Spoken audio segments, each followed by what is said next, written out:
Hey, everybody, welcome into the Arena Productions and our show about all things Star Wars Republic. Here on the Arena Productions, I'm your host, Expat, along with my co-host, Burley. Burley, how you doing? Doing good. How are you, Expat? I'm doing good. I'm ready to talk some Mando, man. Mandalorian Season 3. It is back here on Star Wars Republic. So, yeah, we got the image and everything, and we're ready to rock and roll and to get into Mando Season 3. So, of course, we've got the background here with Mando, with Grogu, flying around with him. I'm wondering in this image, because this is the image for Season 3, I'm wondering if this is actually on Mandalore. We shall find out, I guess. But yeah, We're just going to have to wait and see till later in the season. that's right. So before we move on with the episode, just want to let all of you viewers know that this is going to be a spoiler-filled recap and discussion of The Mandalorian Season 3, Episode 1. So if you have not watched the episode yet on Disney Plus, please go and watch the episode before viewing this video, because there will be spoilers throughout. So we're going to be talking spoilers throughout the episode. So with that said, if you already have seen the episode, please stay here and enjoy the video with us here as we do the video. So with that said, let's go ahead and move into the episode, Burley. So obviously, first up, we get the armorer.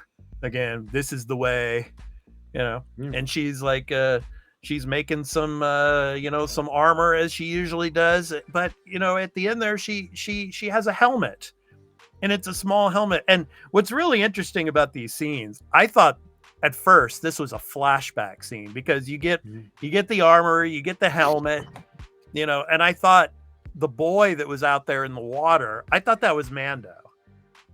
Yeah, see, same. I thought that was Mando as well. Yeah, I thought that was Mando, and she goes out there, and then of course puts the helmet on top of his head, and you can never take the helmet off, blah blah blah blah blah blah, and then obviously, yes, the huge aquatic monster, I guess I'll call it, just pops out, look like a huge alligator, It's like an alligator mixed with a turtle. It's got the big shell. Yeah. So a big Koopa.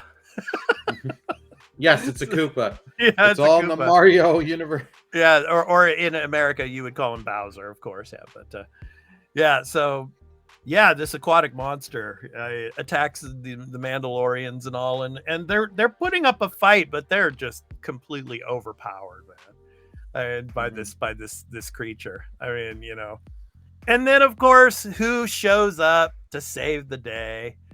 Good old Mando. I mean, it's like, come on, I was like, oh, okay. He shows up right at the perfect time. What did you think of that scene? I really enjoyed it, and I did like the little fight with them trying. They're all using their different tactics. They're using their little, they're flying up, putting the bombs, trying the flamethrower, trying every tactic they can to just take this thing down, and they can't. Yeah, it's just too big and strong. Yeah, and it shows a bit of their creed that they're helping each other. Like they're having some do an attack to distract, while some are getting others out of the water. Yeah, I really did like that. And they're like, get the young ones into the cave. Yeah. Well, Mando takes care of the problem. Yeah, he comes in on the on that old fighter, from Episode 1 era. And just takes it out. And so then he gets in there with the armorer, and then of course they go through the same discussion they had before. The armorer is still like, you're not a Mandalorian anymore, you took your helmet off. And so he wants to atone himself, for his past unfortunate deeds. And of course he talks about going back to Mandalore, and he shows her a piece of some Mandalorian artifact that was given to him by the Jawas, supposedly, saying that these the cave water or whatever, it could still be there, and he could atone himself there. So he's basically, of course, this episode is called the Apostate, so he even calls himself an apostate, so he's still in that mind frame of being in this cult. of where, he's got to have that helmet on forever and never take it off. What'd you think of that? This doesn't surprise me because you knew from the end of season 2 and the end of Boba Fett he was wanting to atone himself and get back in. And he's just trying. He's trying to work with the armorer and all that. The armorer is like, just forget it. You're done. Yeah, but at the end, she's like, if you can do it, this is the way. So I mean, he can at least try. So anyway, he takes off, and then obviously he goes back to Navarro. And who does he see here in Navarro? Of course, his old buddy Greef Karga. He's now the High Magistrate, not just Magistrate, the High Magistrate. Yeah. So good old Carl Weathers, man. I love the guy. He's awesome. So but I mean, Navarro looks a lot different now than we saw it in season 1, and he's got things running pretty smoothly here. He's got a school and all going on. He's got kids running around on the streets and all.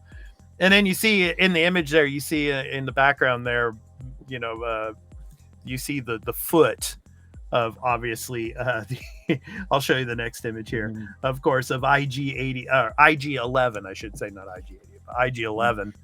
Yeah. Who, of course, as you know from season 1, so was Mando's buddy, so to speak, and it's funny how he's telling him, like, I want the IG-11, I want him put back together because I need him when I go to Mandalore. So what did you think of these sequences?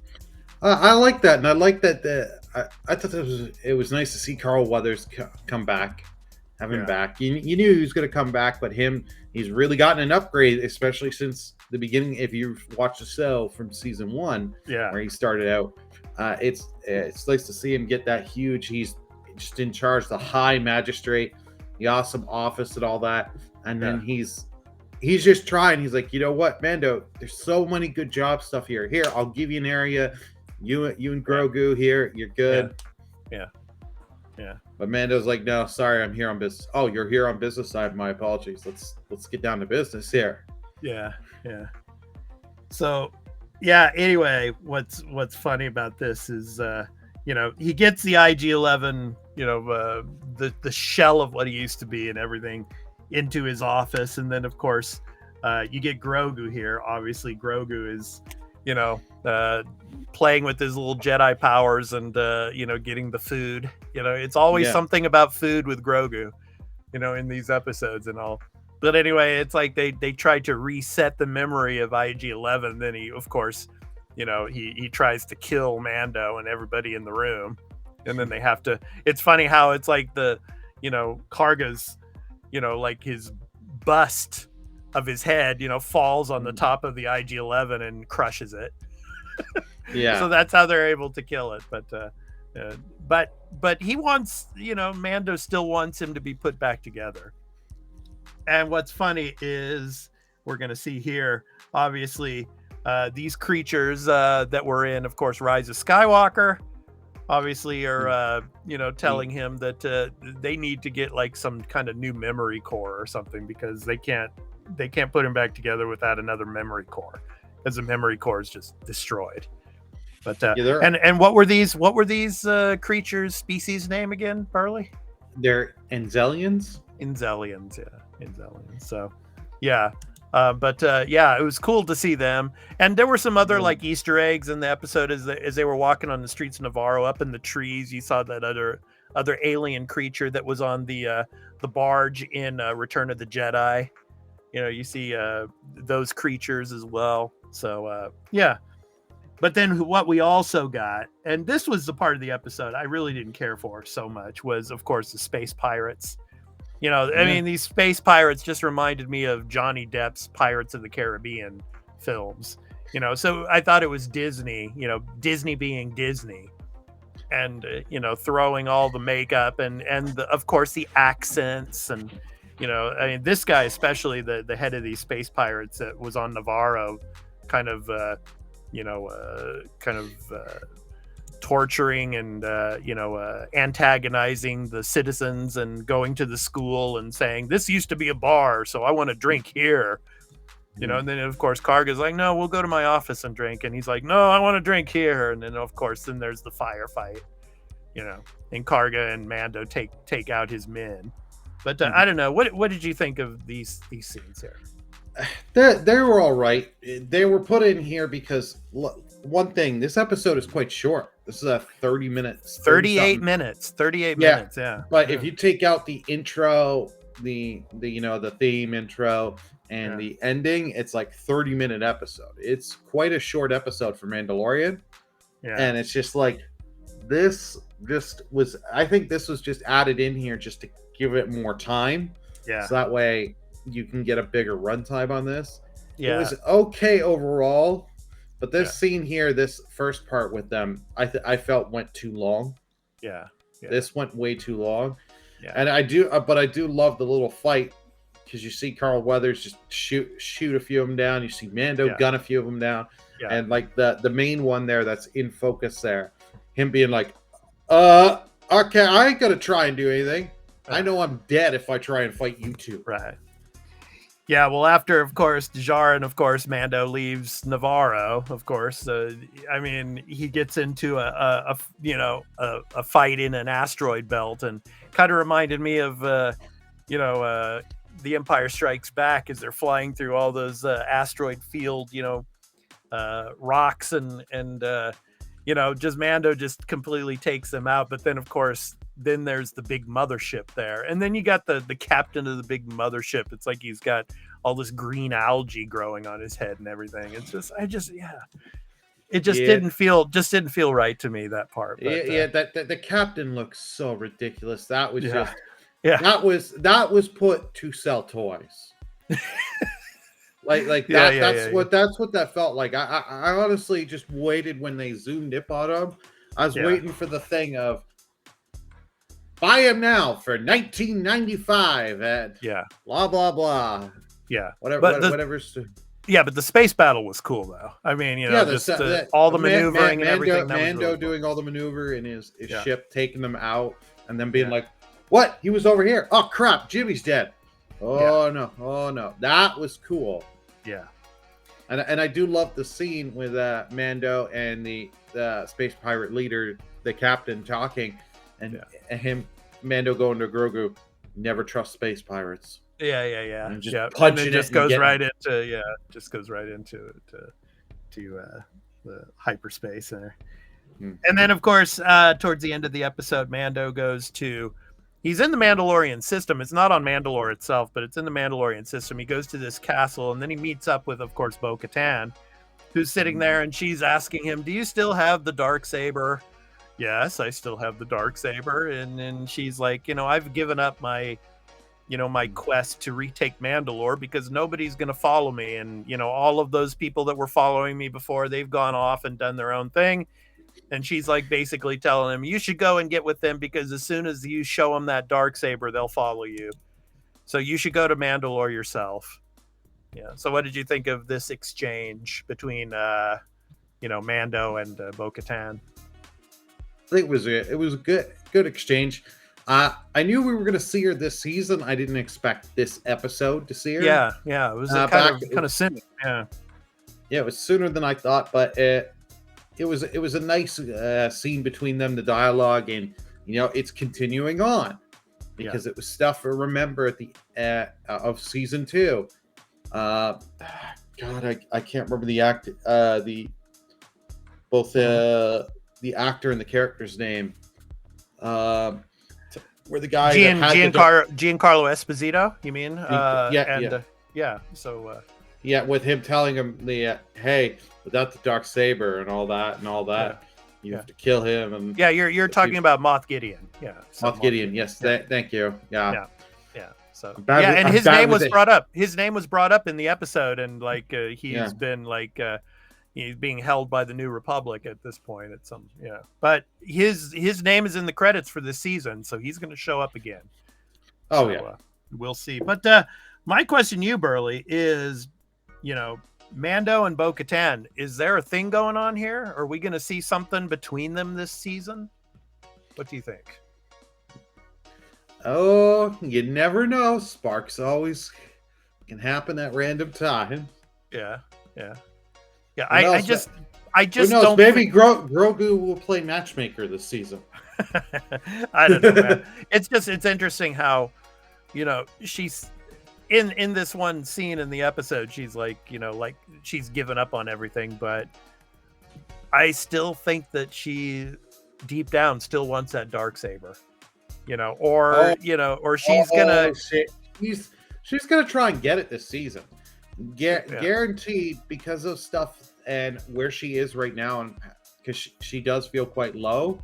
yeah, She's gonna go for that dark saber because she doesn't like. She says she's given up now, but him showing up and him yeah. coming here now, I think it's gonna relight the fires for her to want to get that dark saber and re-get in control again. It's interesting how, of course, she still, tells Mando that she still thinks he's a fool for following this cult. So I don't know, man. Either they could work together or they could become enemies. I'm hoping that they work together to restore Mandalore, but then again, I think she still has that pride, and deep down there's that burning sensation inside of her. She really wants that dark saber, but obviously she would have to fight him for it. Because in the Mandalorian creed, it's basically you can't just have it given to you. You have to fight and win it. So yeah, I don't know. We shall see. It'll be interesting. But yeah, I really enjoyed the episode. There were some pretty cool comedic moments to it, as well as some cool action scenes. Of course, the space battle there, and then of course seeing old characters again.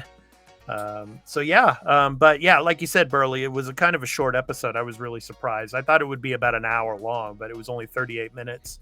So I'm wondering if more episodes are going to be shorter, like around the 35-40 minute time frame rather than an hour. I would hope that it would be more like an hour, but we shall see. So yeah. Anyway, your final thoughts. I really enjoyed this opener. It had some stuff like the space pirates that kind of takes it down, but overall, I think it did a really good job. Yeah. I expect the episodes to be longer. I'm sure they'll be much longer as the season. This is, I think, just meant to start, get a couple plot lines started and going, but not feel like it's go too long here, just to get people back in their feet wet. And get people excited to see what we're going to see for the rest of season 3. Right. So with that said, this has been our recap and discussion of The Mandalorian Season 3, Episode 1.